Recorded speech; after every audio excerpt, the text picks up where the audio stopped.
I don't want anybody to get the wrong idea about me. I don't have nothing to hide. I want the world to see. Black women, let's do it. Please have a seat. Would you like a drink?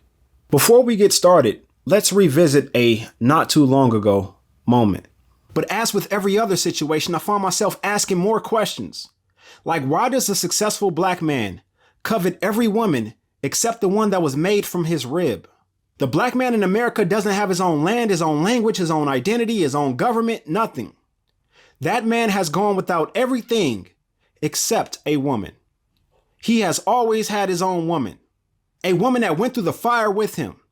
And when he was weak and fell, she was the inspiration that gave him the strength to stand back up and continue on his journey. And though she wanted to fall too, she stood by him step by step, not knowing the route to their destination, just knowing that wherever he led them, they were either going to get there or fall short together. That woman has always fought for us. Look at why Dorothy Malcolm and Maymory Dorsey were killed. Then ask yourself what a ride or die looks like. They worked the same fields for the same amount of hours. They received the same amount of lashes. And the lashes weren't the only thing they received. They had to open their legs and carry a foreign seed. If you want to know what a black woman embodies, turn on the movie Fences and watch the scene that won Viola Davis an Academy Award. That's what black women are. And I'm not standing here saying black women are perfect. Lord knows I've had my battles with black women, especially on this platform. I've been cursed out by many a black woman. I'm the one who, before Ebony K. Williams asked if he owned the bus, said that black women respect nothing but the owners. I'm the one that told them that they don't know what a real man looks like. I'm the one that asked them what the bare minimum is. I've held black women just as accountable as I've held black men. But I never have and I never will say, black man, leave that black woman alone. Black man, there's a better woman out there for you than your own woman. I've never offered my support to that movement. I believe the grass is greener where you water it. The black woman will always be my number one choice. You see how I said you weren't perfect and that I've had my battles with you on this platform, but defended you rigorously?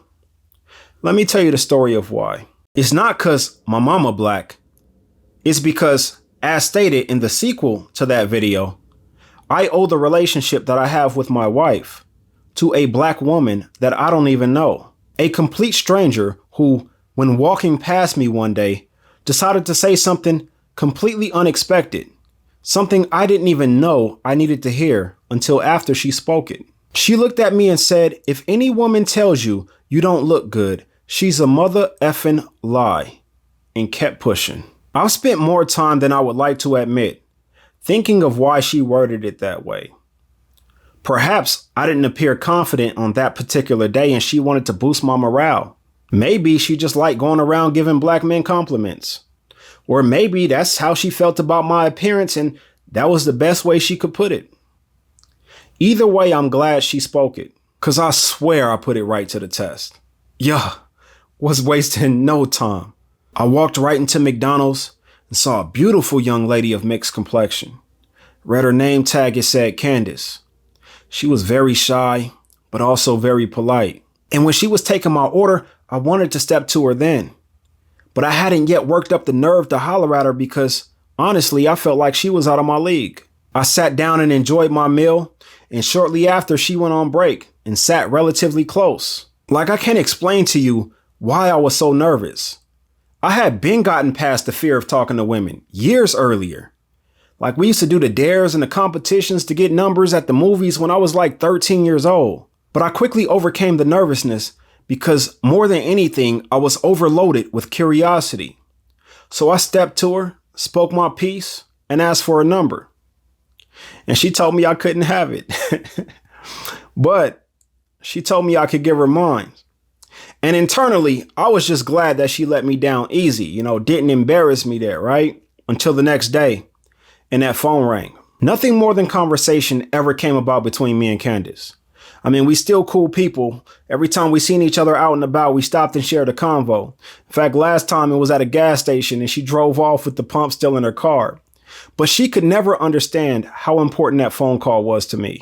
The confidence that I received from that sidewalk encounter and that McDonald's follow-up made me extremely comfortable stepping to any young woman that I found attractive. And the timing was impeccable because not too long after that, I would get this three-way call. My partner on the phone with this chick he talking to, and she with her friend. And I'm talking to the friend and we exchange numbers. And we would spend the next 25 days talking to each other without even knowing what each other looked like. But my confidence was so high in my appearance that I knew that all she would have to do is like the person that she heard on the other side of the phone. And it was a wrap. And 20 years later, we still going. But I always think about that day where two complete strangers crossed paths on an overpass and one spoke life into the other. That black woman is the reason why I drop motivational videos when I do, because I know someone needs to hear it. And so today, I'm going to say something that I know some of you may need to hear, and you don't even know it. Black women, I apologize. I played with your image and addressed you publicly too many times as something other than a black woman. I lessened your value and watched men of other nationalities freely walk through that door that I opened. A door held by hinges made of fragile ego, attached to a frame made of disrespect. A door that opened to a space that stripped you of dignity. I treated you less than, as if women across the world haven't aspired to be like you. You did not deserve that, and I deeply regret my actions. Please accept my apology. See, what I've come to realize about myself is I'm a glass half full person. I see the best of everything. Like some people will listen to an album and they be like, I don't like it, man. It's too many tracks that you got to skip on. Me, I'll listen to the same album and I'll be like, man, that thing got about 4-5 cuts on it. I can go on and on about the bad experiences, bad encounters that I've had with black women. None of them hold more weight than the good ones. That's why I'm pushing for black men and women to find common ground and to build from there. Because there are plenty of wonderful sisters out there who are deserving to be with the abundance of upstanding brothers that we have amongst us.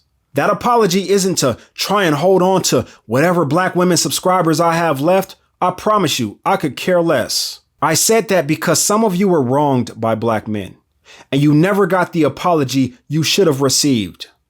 And you may have needed to hear a black man apologize for his wrongdoing in order to allow you to forgive that man and be receptive of the next man. And it's important that you know there are a lot of black men who are down for black women. Men who are into lifting you up, holding you up, treating you right. But if he approached you right now, the way you would shut him down, the attitude you would give him would send him on to the next one, quick, fast, and in a hurry. And if he approaches the next black woman and she's not approachable, why would he continue to approach you? And you know where he's going to end up?